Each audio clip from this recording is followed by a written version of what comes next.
కృపావాక్యం వింటున్న మీ అందరికీ ప్రభు పేరిట వందనాలు. పరిశుద్ధ బైబిల్లో నుండి ఒక లేఖనాన్ని మనము చదువుకుందాము. యోహాను సువార్త 19వ అధ్యాయము 30వ వచనాన్ని చదువుకుందాం.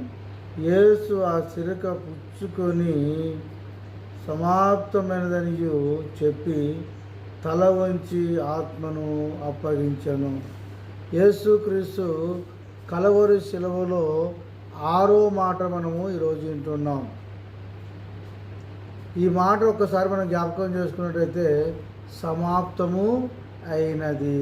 ఏమి సమాప్తమైనది అని మనం ఒకసారి జ్ఞాపకం చేసుకున్నట్టయితే ఆయన వచ్చిన పని సమాప్తము అయినది. ఆయన చేసే పని సంపూర్ణంగా సమాప్తము అయినది. చాలామంది వాక్యము తెలియని వాళ్ళు ఏమనుకుంటారంటే యేసుక్రీస్తు పని సమాప్తమైంది, యేసుక్రీస్తుని చంపేశాం, యేసుక్రీస్తు సమాధి చేయబడి ఉన్నాడు, ఆయన పని సంపూర్ణంగా పూర్తి అయిపోయింది అనుకుంటారు. కాదండి, ఆయన వచ్చిన పని సంపూర్ణంగా నెరవేర్చాడు.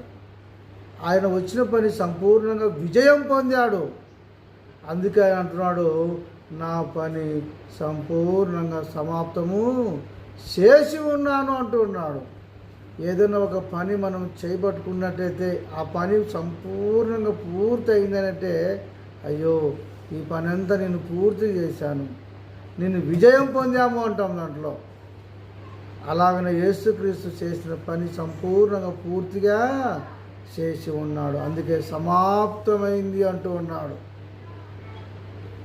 సిలువలో 6వ మాట యేసుక్రీస్తు పలుకుతున్నాడు, సమాప్తమైనది అంటున్నాడు. మరొక అధ్యాయం మనం జ్ఞాపకం చేసుకున్నట్టయితే పరిశుద్ధ బైబిల్లో నుండి 16వ యోహాను సువార్త 16:33 మనం చదువుకుందాం. 33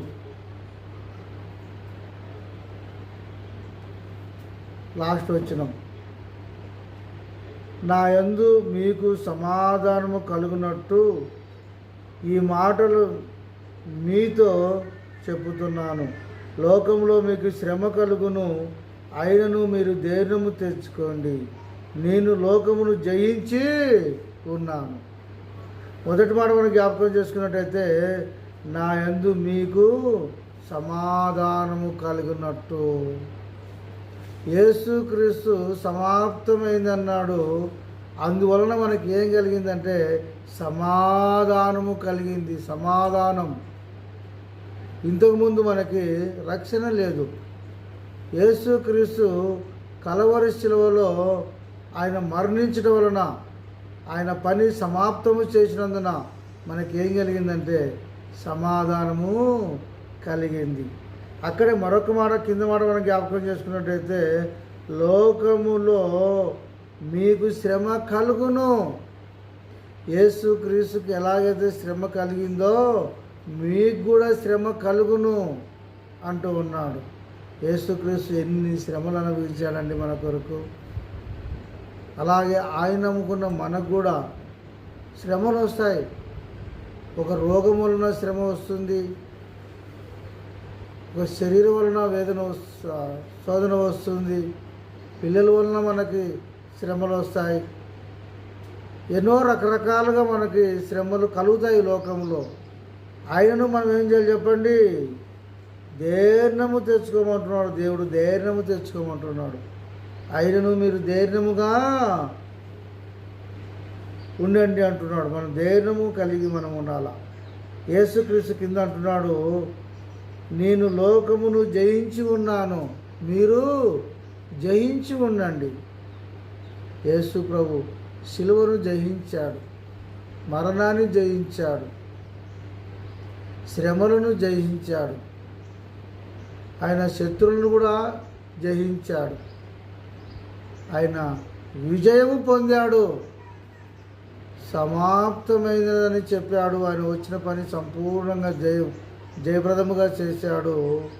అందుకే ఈ లోకాన్ని జయించి ఉన్నాను అంటున్నాడు. జయించి ఉన్నాడు, ఆయన జయం పొంది ఉన్నాడు.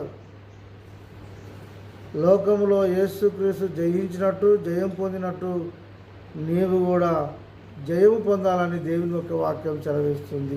మరొక మాట మనం జ్ఞాపకం చేసుకుందాము. 1 కొరింథీ 15:55 మనం జ్ఞాపకం చేసుకున్నట్టయితే యేసు క్రీస్తు అంటున్నాడు, ఏమంటున్నాడంటే, ఓ మరణమా నీ విజయం ఎక్కడా? ఓ మరణమా నీ ముళ్ళు ఎక్కడా అంటూ ఉన్నాడు. పాపం వల్ల వచ్చే ముళ్ళు వల్ల మనకేమొస్తుంది చెప్పండి? మరణం వస్తుంది. అయితే మరణం అనే ముళ్ళుని దేవుడు ఏం చేశాడు? విరిచి పారేశాడు. ఓ మరణమా నీ విజయం ఎక్కడా? ఓ మరణమా నీ ముళ్ళు ఎక్కడా? మరణమనే ముళ్ళును దేవుడు విరిచి పారేశాడు, విజయం పొందాడు. అందుకే 6వ మాట సమాప్తము అయినది. మరణం అనే ముళ్ళును విరిచి పారేశాడు. అందరూ అనుకున్నారు యేసుప్రభు పని అయిపోయింది, ఆయన మరణించాడు, ఆయన పని పూర్తయిపోయింది అనుకున్నారు. కానీ దాని ద్వారా సమాప్తమైందని చెప్పేసి ఆయన మరణం అనే ముళ్ళును విరిచి ఆయన విజయము పొందాడండి. విజయం పొందాడు. ఆయన ఎవరు ఆయనను చంపలేరండి, ఎవరు ఆయనను బంధించలేరు. ప్రాణం పెట్టే అధికారం ఆయనకే ఉంది. ప్రాణం వల్ల తిరిగి తీసుకునే అధికారం కూడా ఆయనకే ఉంది. ఆయన అనేకులు అనుకోవచ్చు, అయ్యో నేను ఆయనను చంపితిమి, ఆయన పని అయిపోయింది అనుకోవచ్చు. ఆయన పని ఏమాత్రము అయిపోలేదండి. ఆయన తిరిగి లేచాడు. అందుకే 2 తిమోతి 4:7 చూసినట్టయితే అక్కడ చక్కటి మాట ఉంది. మంచి పోరాటము నేను పోరాడి తిని, నా పరుగు కడముట్టించి తిని అంటాడు. యేసుక్రీస్తు మంచి పోరాటము పోరాడి ఉన్నాడు మన కొరకు, ఈ లోకంలో ఉన్న మనుషులందరి కొరకు ఆయన మంచి పోరాటము పోరాడి ఉన్నాడండి. మంచి పోరాటం పోరాడి మనందరినీ దేవుడు ఏం చేశాడంటే గెలిపించాడు. ఆయన మనల్ని గెలిపించినట్టు మనము చూస్తూ ఉన్నాం. మంచి పోరాటం పోరాడి ఉన్నాడు. ఆయన నమ్ముకున్న నీవు కూడా ఏమి కలిగి ఉండాలంటే మంచి పోరాటము పోరాడేవాడుగా నువ్వు ఉండాలని దేవుని యొక్క వాక్యము సెలవిస్తుంది. ఆయన సమాప్తమైందని 6వ మాట పలుకుతున్నాడు. ఆయన పంపిన వాని పని సంపూర్ణంగా నెరవేర్చాడని దేవుని యొక్క వాక్యం సెలవిస్తుంది. యోహాను సువార్త 4:34 మనం ఒకసారి చదువుకున్నట్టయితే అక్కడ ఒక చక్కటి మాట రాయబడినది. యేసు వారిని చూసి నన్ను పంపిన వాని చిత్తము నెరవేర్చుటయే, ఆయన పని తుదిముట్టించుటయే నాకు ఆహారమై ఉన్నది అన్నాడు. ఆయన దేవుడు, తండ్రి అయిన దేవుడు యేసుక్రీస్తుకి చెప్పిన పని యేసుక్రీస్తు ఏం చేశాడంటే సంపూర్ణంగా నెరవేర్చాడు. ఆయన అంటున్నాడు కదా, యేసు వారిని చూసి నన్ను పంపిన వాని చిత్తము నెరవేర్చుటయే, ఆయన పని తుదిముట్టించుటయే నాకు ఆహారం అన్నాడు. ఎవరైనా పని చేయాలని పూనుకున్నప్పుడు వాళ్ళు అంటూ ఉంటారు, అయ్యో నాకు ఈ ఆహారం లేకపోయినా పర్లేదు, ఈ పని నాకు అంతా పూర్తి కావాలి, ఇంకొక గంట లేట్ అయినా సరే ఈ పని పూర్తి చేసి నేను ఆహారం తింటాను, 2 గంటలు లేట్ అయినా సరే ఈ పని పూర్తి చేస్తాను నేను అని చెప్పేసి ఆ పని అంతా పూర్తి చేసిన తర్వాత అయ్యో నా పని పూర్తిగా అయిపోయిందని చెప్పేసి అప్పుడు తృప్తిగా వాళ్ళు ఆహారాన్ని భుజిస్తారు. అలాగనే యేసుక్రీస్తు కూడా అంటున్నాడు, ఏమంటున్నాడంటే నన్ను పంపిన వాని చిత్తము నెరవేర్చుటయే, ఆయన పని తుదిముట్టించుటయే నాకు ఈ ఆహారం అంటూ ఉన్నాడు. యేసుక్రీస్తు ఆయన వచ్చిన పని సంపూర్ణంగా పూర్తిగా చేశాడండి. ఏది కొదవ లేకుండా ఆయన ప్రేమను వెల్లడిపరిచాడు. ఆయన దూషించిన వారి సైతము ఆయన క్షమించాడు. ఆయన వచ్చిన పని లోకపాపం మోసుకొని పోవు దేవుని గొర్రెపిల్ల వలె వచ్చి ఆయన మన కొరకు కల్వరి శిలువలో బలి అయ్యాడు. సమాప్తమైంది నా వచ్చిన పని అంటున్నాడు. ఇప్పుడు మన పనే ఉండేది.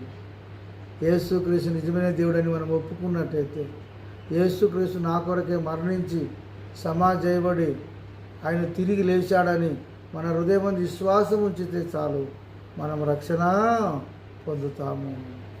ఒక్కసారి నిజమైన దేవుడిని ఒప్పుకుంటావా? ఒక్కసారి నీ పాపములను దేవుని దగ్గర ఒప్పుకుంటావా? ఒక్కసారి యేసుక్రీస్తు మరణించి సమాధి చేయబడి తిరిగి లేచాడని నీ హృదయం విశ్వాసం ఉంచుతావా? అయితే నువ్వు రక్షణ పొందుతావు, నువ్వు దేవుని వద్దకు నువ్వు చేరుతావు. ఈ మాటలు దేవుడు దీవించును గాక. ఆమేన్.